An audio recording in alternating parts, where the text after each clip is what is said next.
Planet-Cosplay here. I'm here at Denver Comic-Con 2017, and I have author Liv Hadden, Hadden. Yes, Is that also a .com? Yes, livehadden.com, absolutely. Yeah. Do my research a little bit. That's great, thanks. And you're doing your second book here, Yes. part of the series. Yeah, it's part of the Shame series. So the second installment came out actually on Sunday, June 25th. So it's brand new and fresh. It's just a week old. Oh my goodness! Yeah. Oh, still powdering and diapering it. Yes, exactly. We're treating it treating really it with well. a little love. Yeah, lots of TLC, lots of TLC. Yeah, and the con's been giving you some. Yeah, it's been really great. I actually incorporated some comic book art into this one. I had an illustrator partner with me and do kind of an 80s style dime comic book look and vibe. So that people have been really receptive to that. They've really enjoyed coming up and kind of seeing, hey, you can have a little novel with some pictures in it. You know, adults like to have pictures in their books as well.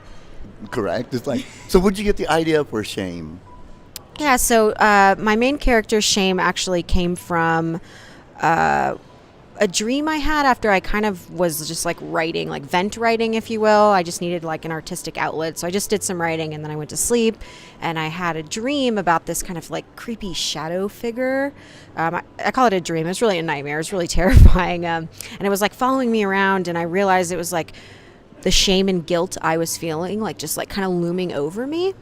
And so that's kind of where the name comes from, Shame, and the whole character and like how dark the character is and how guilt-ridden they are and how much shame they feel. That all came from that dream. And that dream, a little depression in it, the pain. Yeah, I was definitely in a really depressed place. And I needed something to do, something healthy to kind of get rid of that energy, because up to that point I had been doing not very healthy things. And so the writing just kind of helped me dig my way out of that hole. Yeah. In it, the parts I've read, excerpts online, bullying kind of seems to be a underlying theme. Yeah. So a little bit. definitely, it's a big catalyst for what happens with the main character. So Shame experiences bullying at the very kind of beginning of the story, and the bullying escalates to physical assault, and they end up in a coma. And so when they wake up, they've undergone this experimental surgery and they're pissed, you know, they're so done being the victim. So they kind of end up going on a revenge rampage. Thus the title, In the Mind of Revenge. Very great. Yeah. And then how do you write a book not in the third person? Well, honestly, I did really that. Take it to... Yeah. I wanted people to be in the mind of revenge. I really wanted a very narrow, myopic scope. And I thought the best way to do that was to get the inner dialogue of the character the entire time. And so the best way to do that was first person. I think it helped that the first chapter kind of came out of my own, angst, because I was able to write from an I, because I was saying how I was feeling. And so that kind of tipped it off to, we're keeping it first person and we're just going to follow this person's train of thought the entire time. Yeah, and it's always better with an I instead of a them. Yeah, absolutely. And I think because the main character is genderless, I never revealed gender, they don't really care to identify one way or the other, it was a lot easier to deal with not using, stereotypical pronouns and all of those things to write in first person, because you don't ever refer to yourself in third person unless you're very egotistical.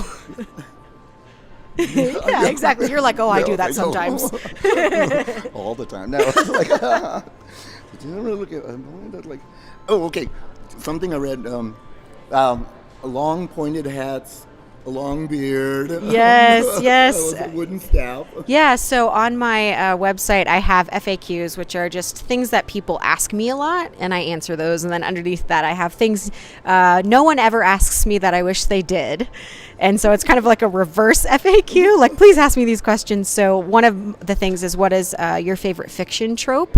And that's what you just described. I love the like old wise wizard type with the big long beard and the staff and the pointy wizard hat and the pipe, and they just say very randomly wise things in the middle of a pivotal scene, and you're like, oh my God, you've just blown my mind. I love that fiction trope. I never get sick of it. People could write it and overwrite it and overwrite it, and I would love it. Uh-huh. Yeah.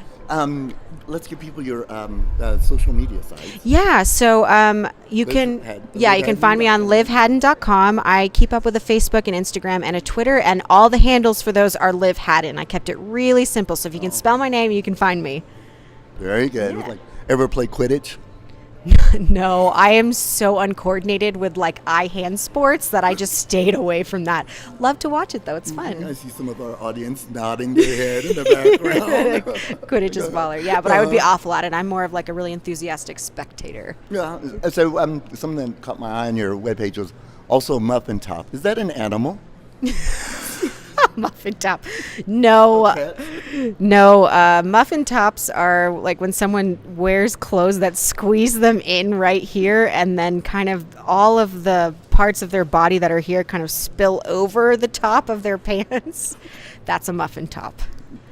I wrote a poem once about that. My belly covers up my dick. We'll cut that out.